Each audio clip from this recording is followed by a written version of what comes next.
Greetings. This is At Ease, the military podcast of Thomas Nelson Community College. I'm Gary Pounder, a member of the military team here at Thomas Nelson, and it's a simple fact of life for those of us who have worn the uniform, those wearing the uniform right now. At some point, we finally have to take the uniform off and transition to civilian life once again. And for many transitioning military members and veterans, they have been thinking about, maybe looking at, maybe planning to go into business for themselves someday, becoming an entrepreneur. And if you're thinking about that, maybe pursuing that option right now, there are local resources that can give you the help you need to be successful as a small business person or entrepreneur. We're going to be talking today with Mr. Don Miller, who is the Assistant Director for the Veterans Business Outreach Center. It's affiliated with Old Dominion University in Norfolk.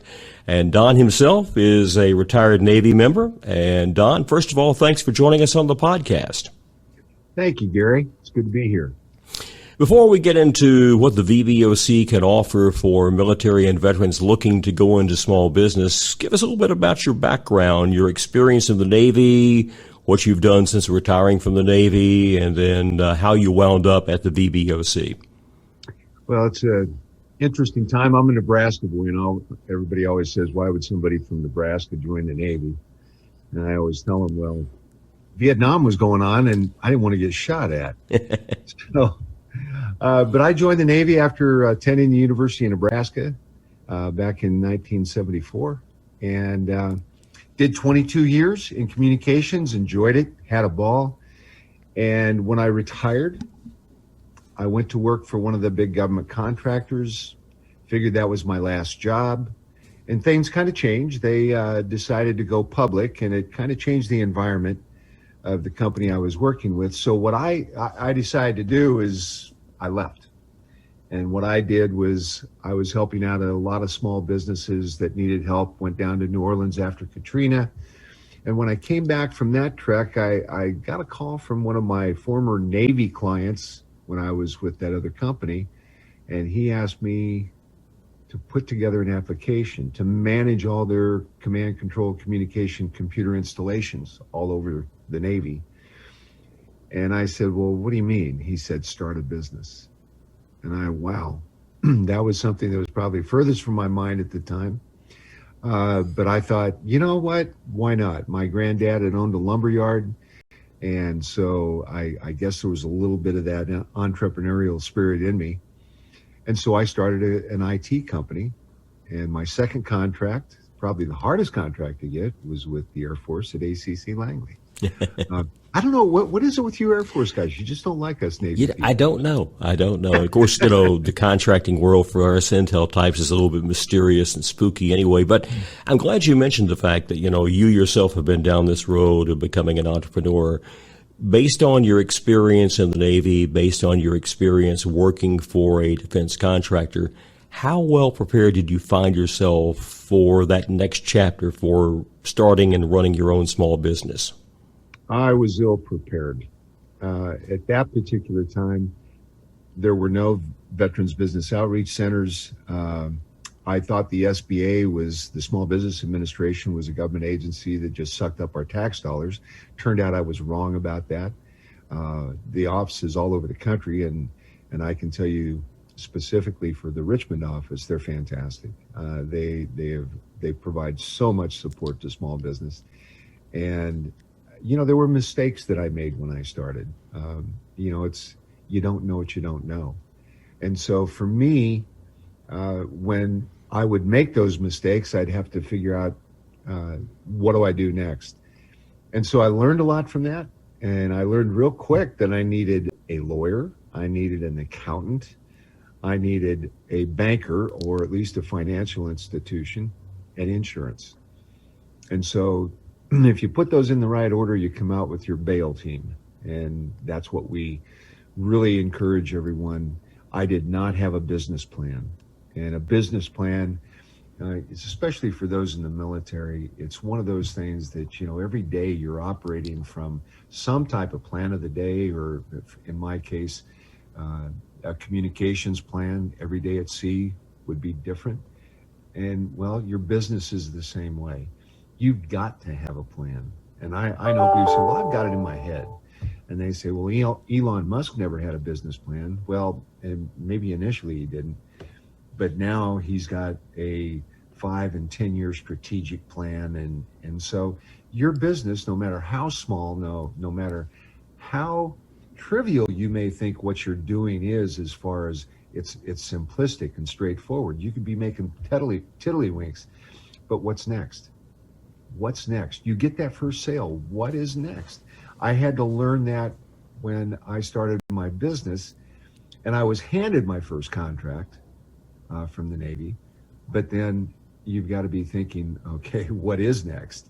You're not going to live on one contract, and that contract eventually is going to expire, so you need to move on. But it's that way in the commercial world too. You've got to be thinking, if I'm like, we've helped people start food trucks. Well, they start their food truck and they get set up with the different cities to be able to go and put their food truck somewhere. And then they say, well, I'd like to be up there in front of the Navy Exchange and the Air Force Exchange. How do I do that? Well, what most of those people don't realize, you actually have to be a government contractor. And so you have to register with Dun & Bradstreet, and you have to register with SAM.gov and get your cage code. And so people, that's what I'm there for. And that's what the other two people I work with are there for. We want to take people through the whole process. First off, all three of us are veterans. All three of us are or have been business owners. And so that experience is what we bring to the table.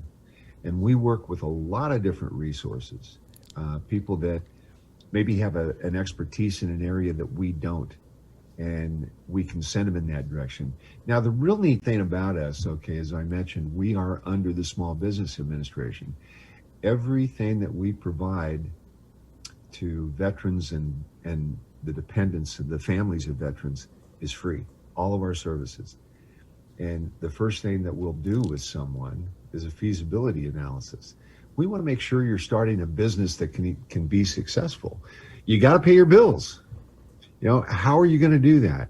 And in all honesty, most businesses, it takes them a good 6 to 12 months before they are in the black and they're making money and paying their bills. So you have to be financially ready. And so we take them through the whole process. We bring in subject matter experts that do classes with us for free. One of our primary functions is to teach the transition assistance program at all the bases in Virginia and West Virginia. And what we do is a 2-day entrepreneurship class where we go to the base, we sit down with people who are transitioning out, and we go through the process. Now, being a retired military person, as you know, Gary, one of the first things I look around the class and I'll say, okay, I see this youngster sitting over here that's probably about 24, 25 years old.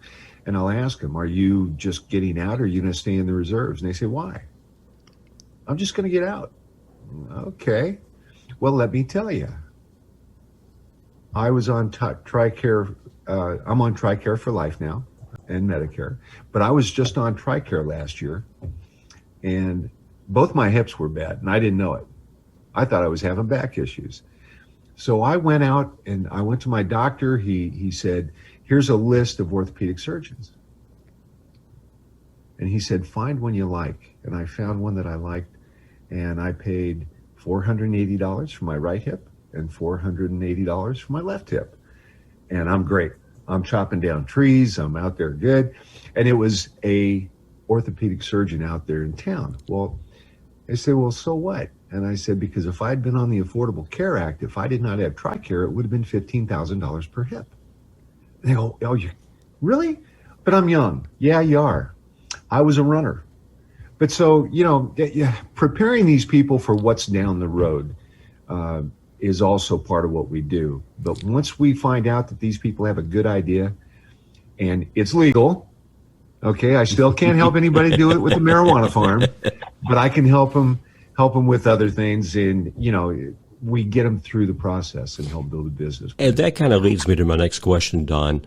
As you do these classes, as you take, prospective small business owners who are transitioning military veterans through the process, the planning, the outlook, the evaluations process and what have you, what are some of the biggest misconceptions that you find that these military members and vets have about getting into business? Well, first off, a lot of them come to us and they believe that, okay, I'm a veteran. They're just going to give me money.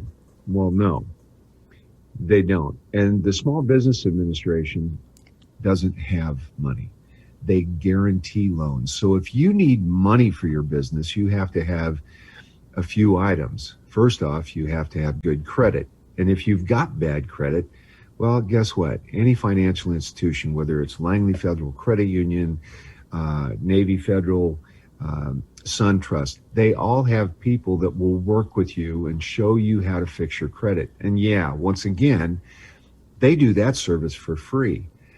But we'll continue working on your business plan. And once we get to that point where, okay, your credit's back up where it should be, you've got a great idea, you've laid out a good financial plan, which we will help you set up. We bring in, we've got a retired banker that helps people for free with the economics of their business. We have marketing people that come in and help. We have accountants that come in and help people. So we bring in all these subject matter experts, and it makes it so much easier. You're crossing all the T's and dotting all the I's, and you've got to, because little things.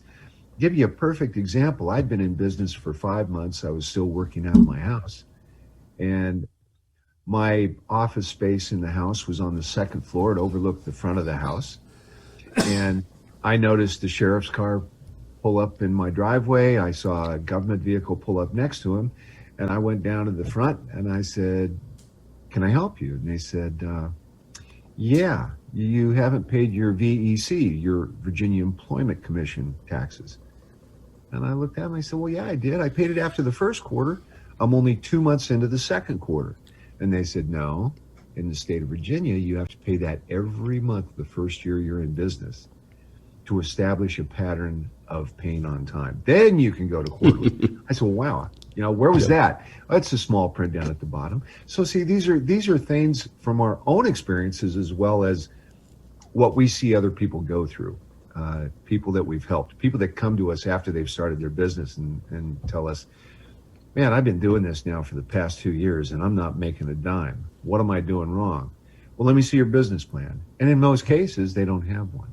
So we work with them. We have several tools that they can use for free, and we take them through the whole process.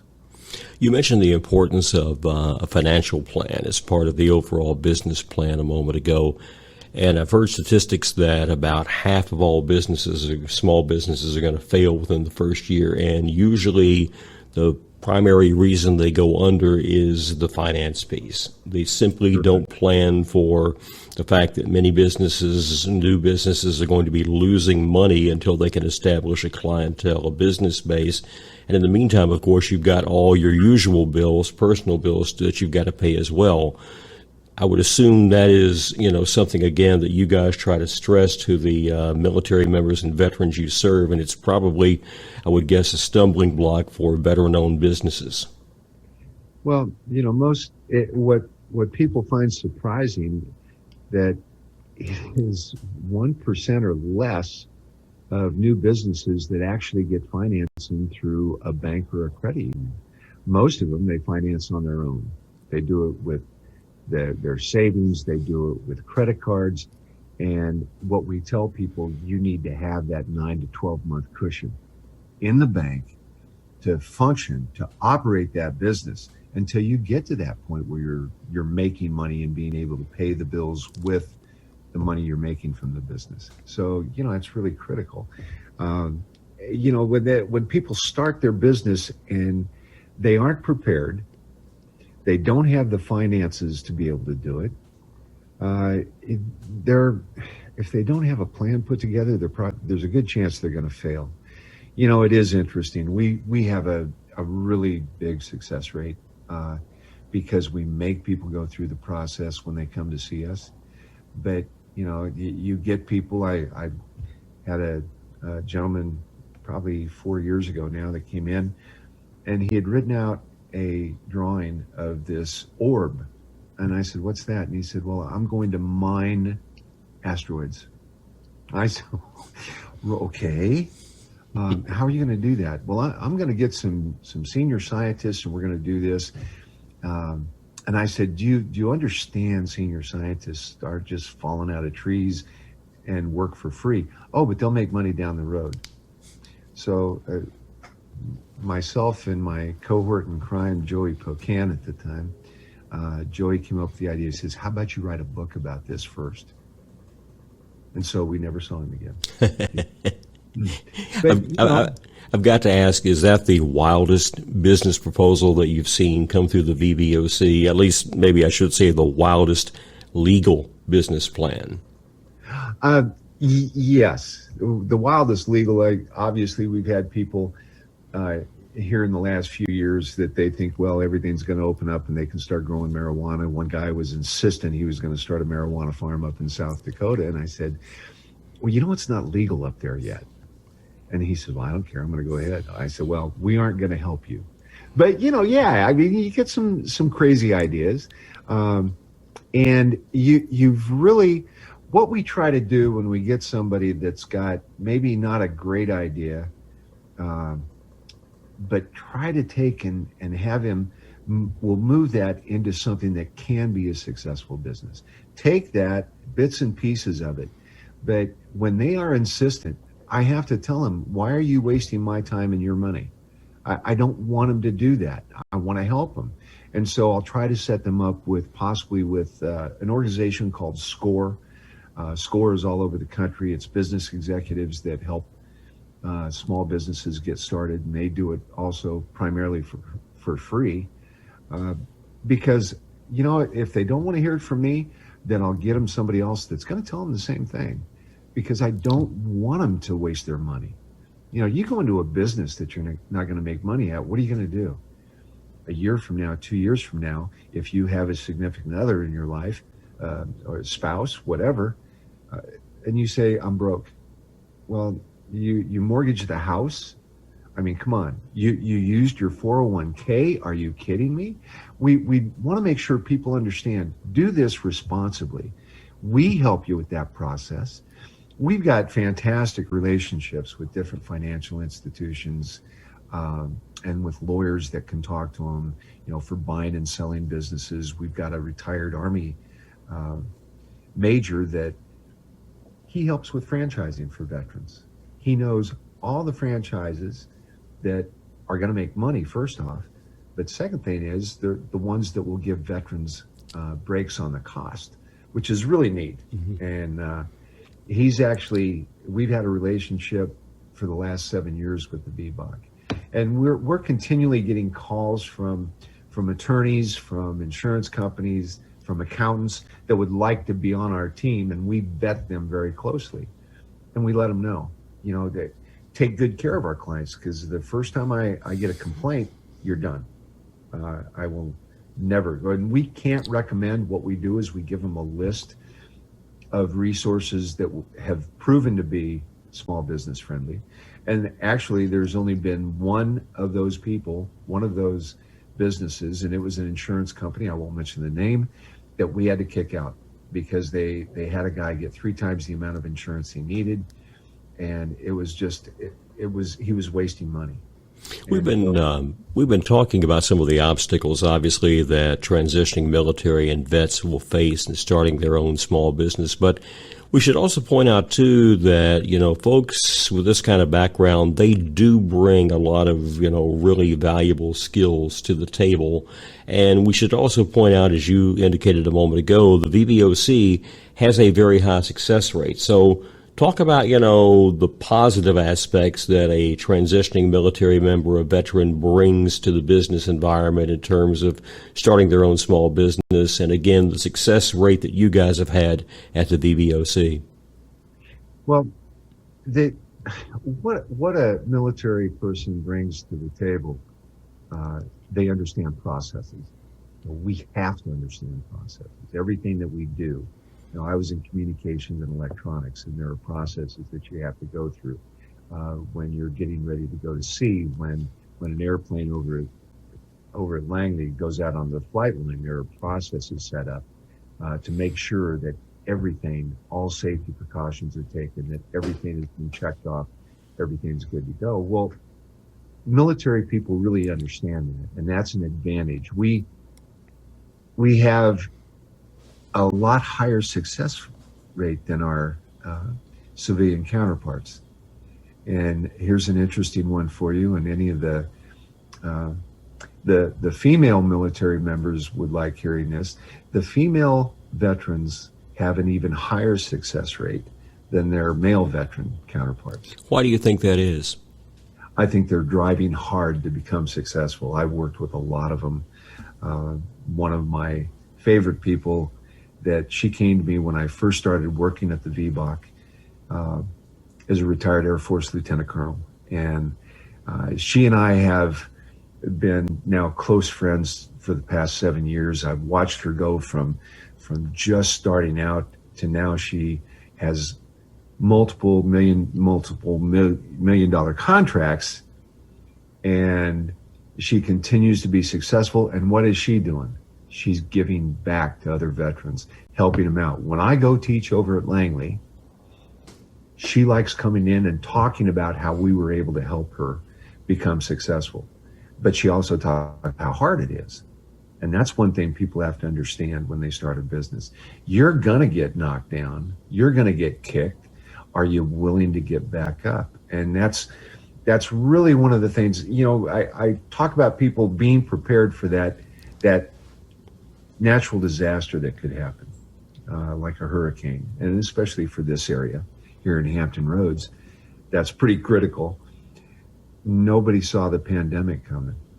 And here we have businesses shut down for months, or when they were allowed to open back up, at a reduced capacity, at a reduced revenue. And so the programs that the SBA set up, through the federal government, have been very beneficial. And we've helped over 100 small businesses with the PPP and the the loan program for other things like your brick and mortar. So it's for us to help those people get through this has been really rewarding. I mean, the biggie for me is when you get them up and running and they're making money and they're successful. And then when this pandemic hit, being able to figure out a way to get them through this, that's been a tough part. That's been a real tough part. But we've helped a lot of them. We've had very few that failed.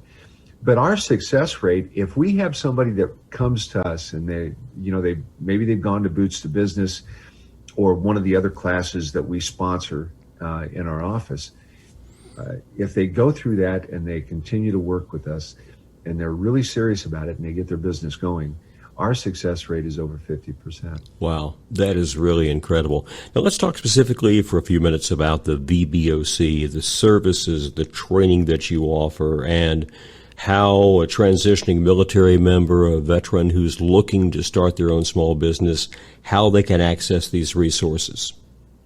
Right. Well, once again, there are 22 VBOCs across the country that serve every state. And our particular area is Virginia and West Virginia. It used to include Delaware, DC, Maryland, and Pennsylvania. So I was traveling like crazy. I was going up to teach classes in these places and working with clients. And so when they come to us, and first off, we're doing obviously everything virtually. But we had actually started 3 years ago because of how large of an area that we cover. To do in-person classes, but we also had it going virtually. So if we had those people that were up in Pennsylvania, the people out in West Virginia, they could still do our classes. But in a lot of cases, these people had jobs. Maybe they were still on active duty, or maybe they had gotten out of the military, retired from the military, and they had another job. And they were working 8 to 5. Well, every one of our classes, we record them and we archive them on our website, which is oduvboc.com. .com. And you can go up and look at any of our classes. You can go look at our business plan boot camp, which is pretty much the next level from the Boots to Business program. And you can go look at our accounting, the legal issues. We have a personal finance with a banker that she's fantastic. She does a wonderful job. She's kind of like my little sister, kind of become that way over the years. But we do these and record them so people can go see them. I mean, we just did a video last week. One of the things that we do every year is we have a small business resource day. And we have over 200 people that come in, and we have food, we have training sessions. Well, we weren't able to do that this year, obviously. And so we did a virtual 2-hour going over a lot of the items or the people that you would see at our normal small business resource day. But next year I plan on having one, and I expect to see TNCC there. Just send us the invite. We will definitely be there. Along those same lines, we should point out, too, that next week, the first week of November of 2020, is going to be National Veterans Small Business Week. Tell us what the VBOC has planned in conjunction with that event. Well, we've got a few different items that we're doing. One of those is we're doing a virtual Boots to Business. We are doing a virtual business plan boot camp. And we have, because of our constraints as far as being able to do events on WebEx, we can only do one at a time.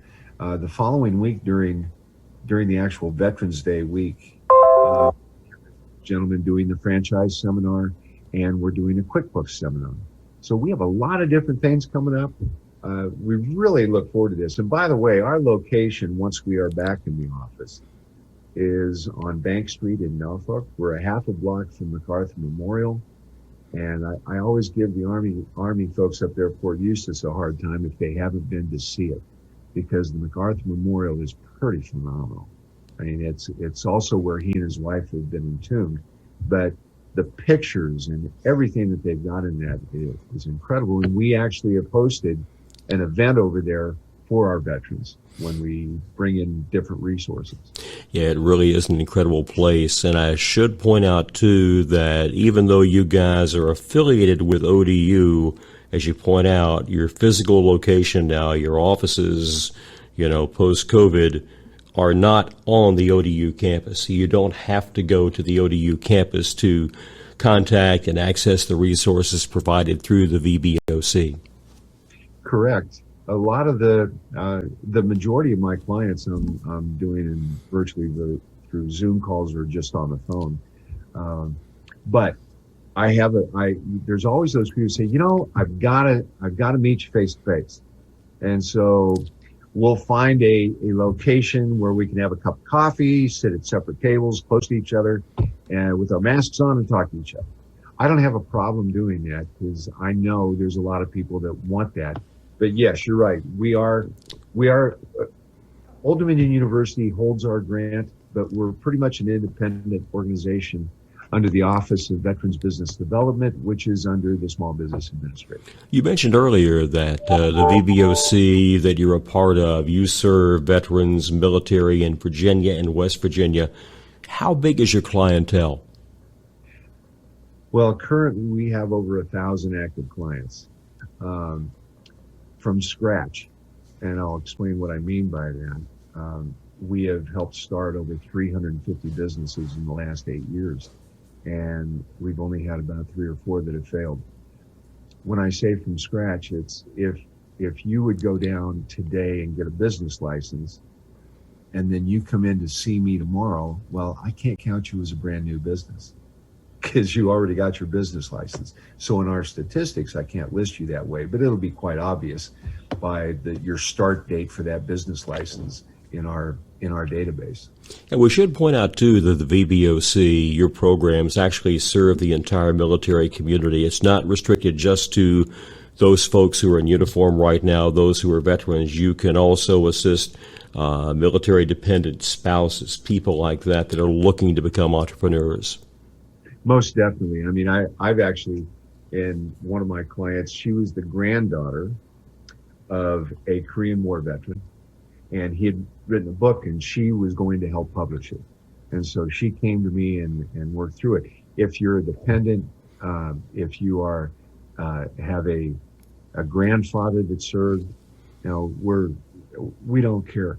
But let me also throw this out there, because, and I don't want to get myself in trouble for saying this, but if somebody has a fantastic idea and they come to one of my classes, because we don't restrict the classes off base to strictly veterans or their families.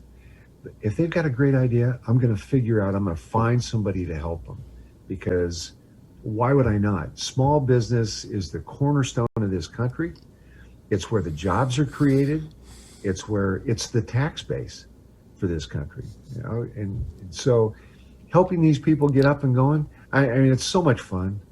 It is so much fun. And we've done everything from microbreweries to food trucks to government contractors, cleaning companies. I'm helping a guy right now that's doing smoking meats, which is kind of fun because I do that myself, but just for my family and friends.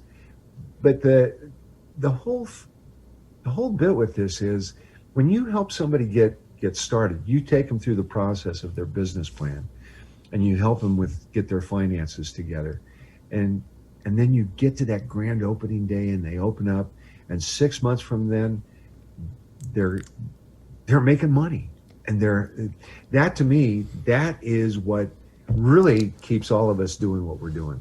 We love this. It is fun. It really sounds like that.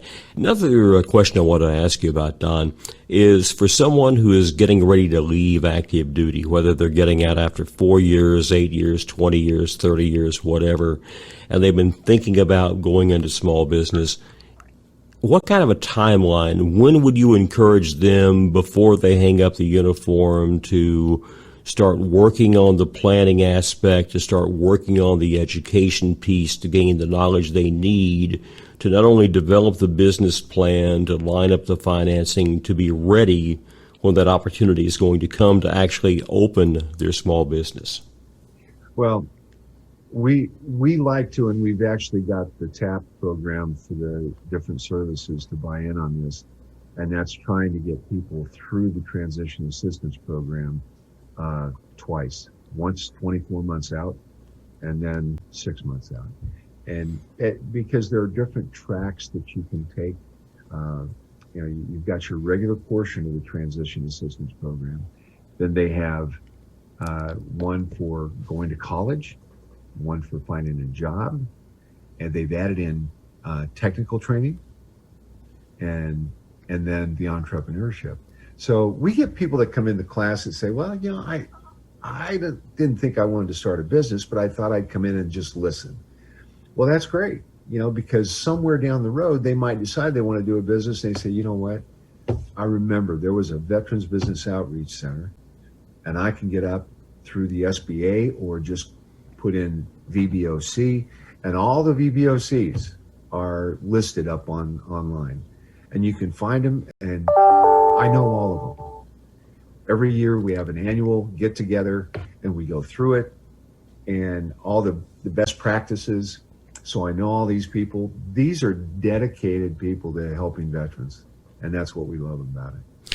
One quick question along those lines there. You mentioned, the nationwide reach of the VBOC network.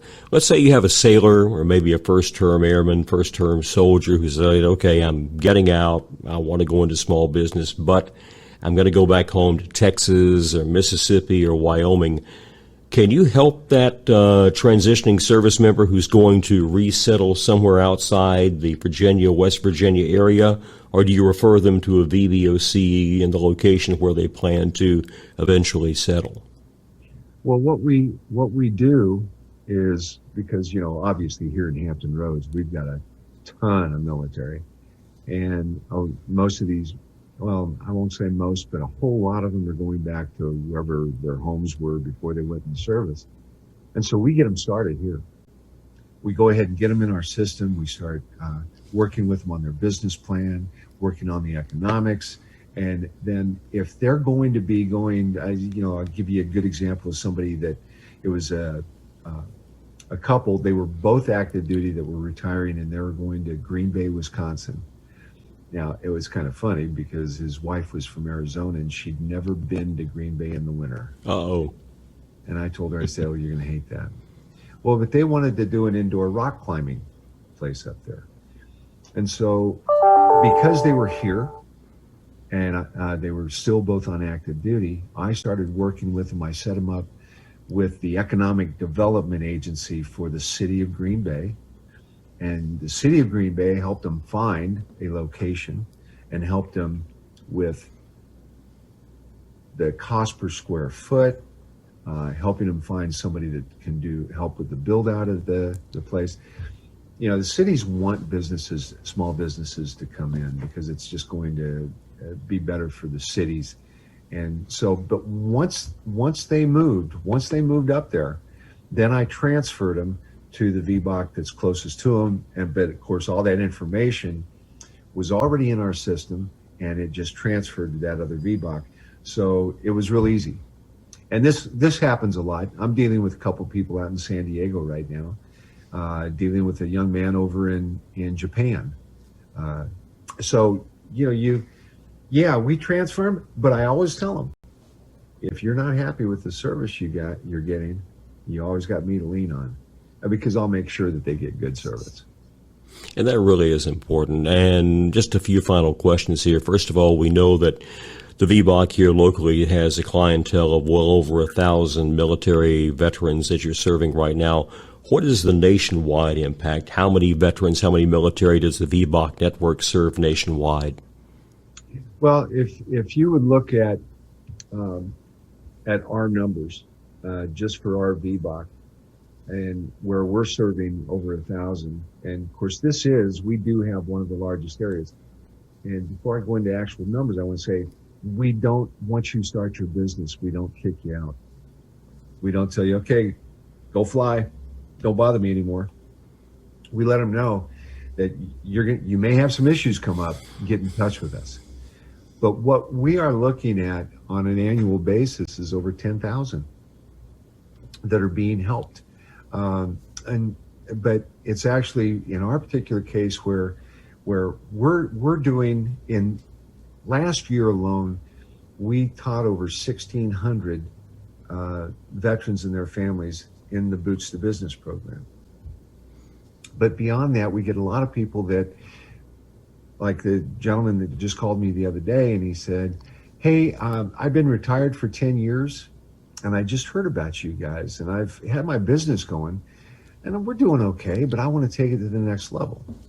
So that's where we also get a lot of service. I've helped Korean War vets that have had businesses going. Obviously, a lot of Vietnam vets. But yeah, it's over 10,000 that we're helping annually. That's a pretty significant number. That really is an incredible number. For someone here locally who wants to access the services of the VBOC, what is the best way to get in contact with you and your colleagues at the Veterans Business Outreach Center? Well, they can go to www.oduvboc.com, and they'll find our website. They can go up there and they can register. They'll get a phone call within a couple days, and they'll set that person up with one of the counselors, and also give them a list of the different classes that we have coming up. I mean, some of the classes are quarterly, but like our business plan boot camp, because it's a very popular class, we do that every month. And we have a lot of people even doing them virtually. We've had a lot of people in on them. I need to mention a couple people. Go right ahead. I need to mention our director, Sherilyn Sagister. Sherilyn has been doing this. She actually came to the VBOC 3 months before asking me to come in, back in March of 2013. Sherilyn is a Navy and Army veteran. a serial entrepreneur and helping other people, help one company start from scratch to being a nationwide franchise. Sharitha Gordon was Air Force, got out, got her degree, went back to the Navy as an officer, and retired, and has a business going on the side right now at a consulting firm, and she's getting ready to start a nonprofit. And then we have the glue that holds it all together. We have Troy Boner. Troy Boner was Air Force. He came to us as a VA work study, and Troy graduated with a degree in criminal justice.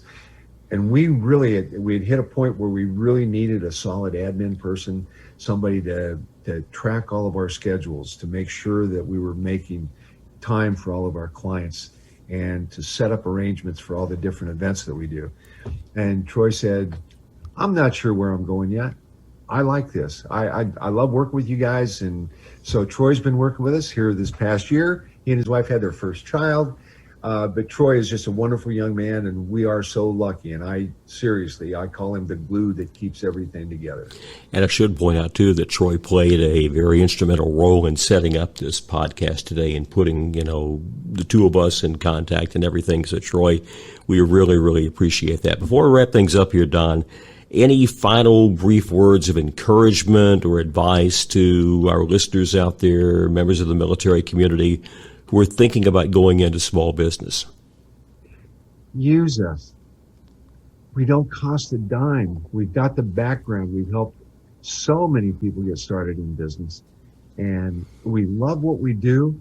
And if you don't like working with me, then we've got other people you can work with. You can work with Sharitha or Cheryl Lynn. But we're here to help. And we want to make sure that you're doing something that's smart, that's going to make money, and take advantage of all those things out there for veterans right now, people, because when I first came in the military, it was during the end of Vietnam, and we weren't very well liked or appreciated. And right now there are so many free programs for veterans. Take advantage of it, and that's what we're here for. And again, we thank you for taking time to join us on the podcast here today. When speaking with Don Miller, he's the Assistant Director of the Veterans Business Outreach Center in Norfolk. Again, a tremendous resource for anybody in the military community who's thinking about going the entrepreneurial route, going into small business for themselves. Again, please contact the VBOC, and we will put up a link from our webpage at tncc.edu/military to the VBOC once we post this podcast in a couple of days. Don, again, thank you so much for your time. Continued success at the VBOC. Thank you, Gary. This has been At Ease, the military podcast of Thomas Nelson Community College. I'm Gary Pounder. Thanks for listening.